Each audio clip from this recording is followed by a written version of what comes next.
The Sierra Nevadas in California, 10,000 feet above sea level. In the winter, temperatures drop to 40 below zero. In the summer, the place bakes in the thin mountain air. In this unlikely spot, the town of Bodie sprang up. In its day, Bodie was filled with prostitutes, drunkards, and gamblers. Part of the colorful history of the American West.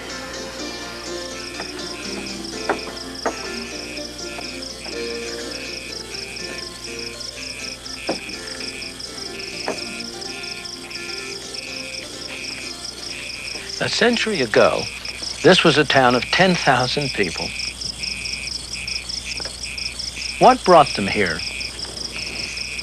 Gold. If this were real gold, people would be scrambling for it. A series of gold strikes throughout the West brought people from all over the world, all kinds of people. They came here for one purpose and one purpose only, to strike it rich, quick. But in the process, they built towns, cities, in places where nobody would otherwise have dreamed of building a city. Gold built these cities, and when the gold was exhausted, the cities collapsed and became ghost towns. Many of the people who came here ended up the way they began, broke and unhappy, but a few struck it rich.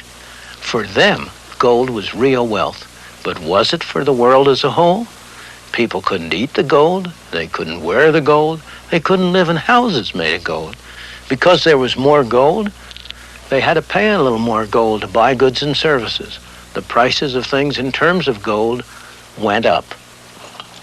At tremendous cost, at sacrifice of lives, people dug gold out of the bowels of the earth. What happened to that gold? Eventually, at long last, it was transported to distant places, only to be buried again under the ground.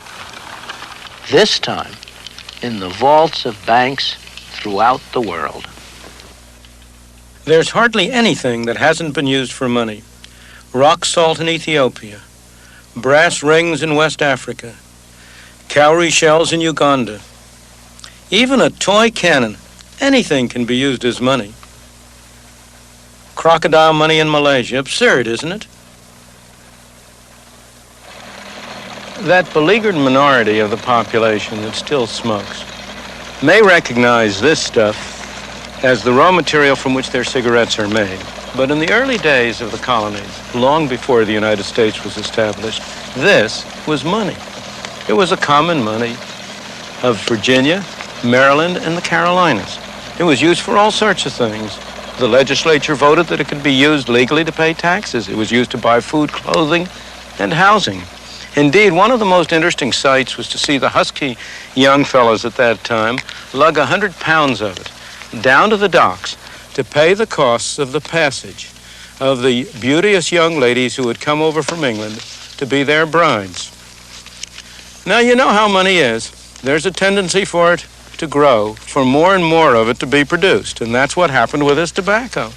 As more tobacco was produced, there was more money, and as always when there's more money, prices went up, inflation. Indeed, at the very end of the process, prices were 40 times as high in terms of tobacco as they had been at the beginning of the process. And as always when inflation occurs, people complained. And as always, the legislature tried to do something. And as always, to very little avail.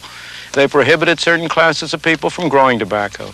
They tried to reduce the total amount of tobacco grown. They required people to destroy part of their tobacco, but it did no good. Finally, many people took it into their own hands and they went around destroying other people's tobacco fields.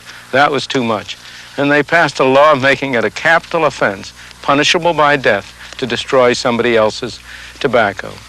Gresham's law, one of the oldest laws in economics, was well illustrated. That law says that cheap money drives out dear money, and so it was with tobacco. Anybody who had a debt to pay, of course, tried to pay it in the worst quality of tobacco he had. He saved the good tobacco to sell overseas for hard money. The result was that bad money drove out good money. Finally, almost a century after they had started using tobacco as money, they established warehouses. in which tobacco was deposited in barrels, certified by an inspector according to his views as to its quality and quantity. And they issued warehouse certificates, which people gave from one to another to pay for the bills that they accumulated. These pieces of green printed paper are today's counterparts of those tobacco certificates, except that they bear no relation to any commodity.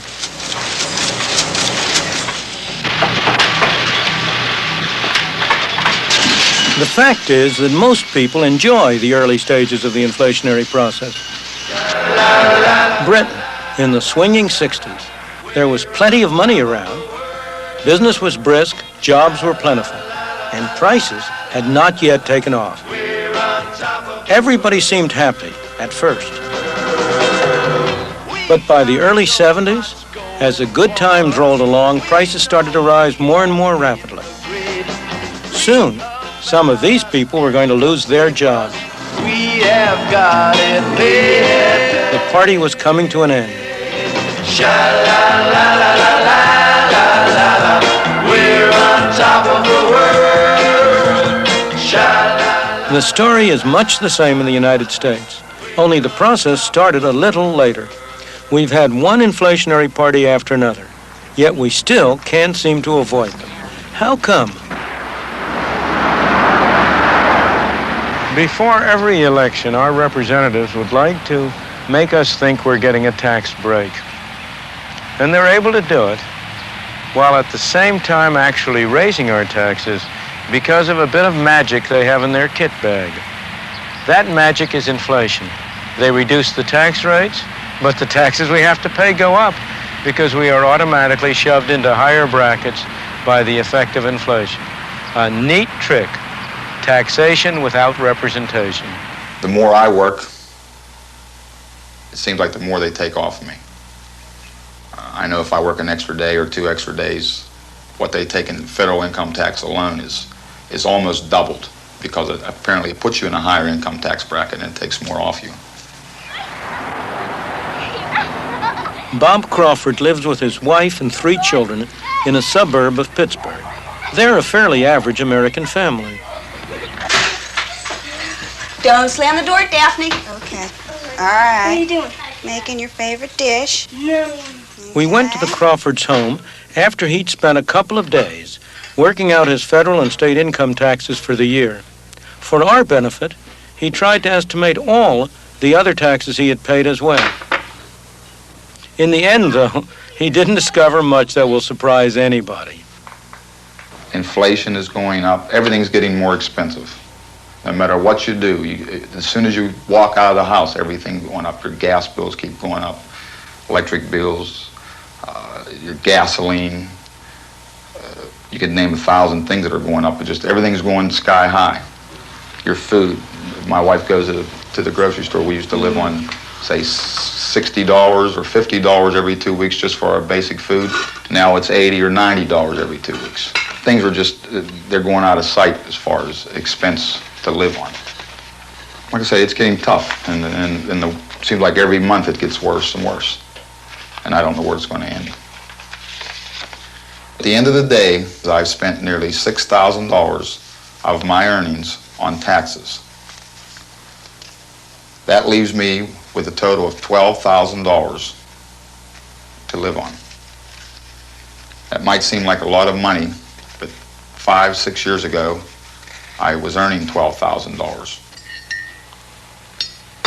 How does taxation without representation really affect how much the Crawford family has left to spend after it's paid its income taxes? Well, in 1972, Bob Crawford earned $12,000. Some of that income was not subject to income tax. After paying income tax on the rest, he had this much left to spend. 6 years later, he was earning $18,000 a year. By 1978, the amount free from tax was larger, but he was now in a higher tax bracket, so his taxes went up by a larger percentage than his income. However, those dollars weren't worth anything like as much. Even his wages, let alone his income after taxes, hadn't kept up with inflation. His buying power was lower than before. That is taxation without representation in practice. We had a number of you brothers that are sitting here today that were with us on that committee, and I'd like to tell you one of the things... There are many traditional scapegoats blamed for inflation. How often have you heard inflation blamed on labor unions for pushing up wages? Workers, of course, don't agree. But fellas, this is not true. This is a subterfuge. This is a myth. Your wage rates are not creating inflation. And he's right. Higher wages are mostly a result of inflation rather than a cause of it. Economists in this country Indeed, the impression that unions cause inflation arises partly because union wages are slow to react to inflation. And then there's pressure to catch up. On a day-to-day basis, trying to represent our own members, that in fact is not the case. Not only can we not play catch-up, we can't even maintain a wage rate commensurate with the cost of living that's gone up in this country.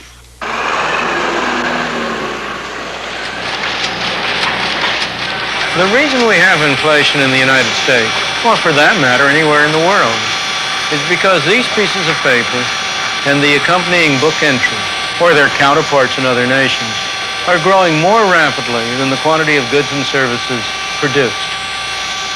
The truth is, inflation is made in one place and one place only, here in Washington. This is the only place where there are presses like this that turn out these pieces of paper we call money. This is a place where the power resides to determine how rapidly the amount of money shall increase.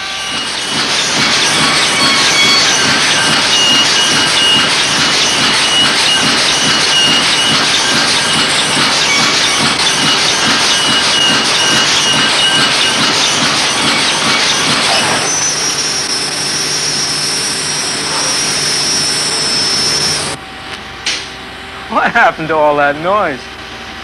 That's what would happen to inflation if we stopped letting the amount of money grow so rapidly. This is not a new idea. It's not a new cure. It's not a new problem. It's happened over and over again in history. Sometimes inflation has been cured this way on purpose. Sometimes it's happened by accident.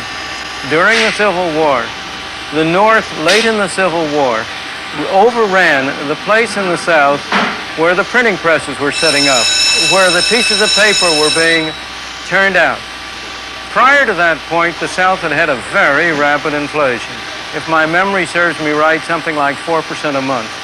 It took the Confederacy something over 2 weeks to find a new place where they could set up their printing presses and start them going again. During that 2-week period, inflation came to a halt. After the 2-week period, when the presses started running again, inflation started up again. It's that clear, that straightforward.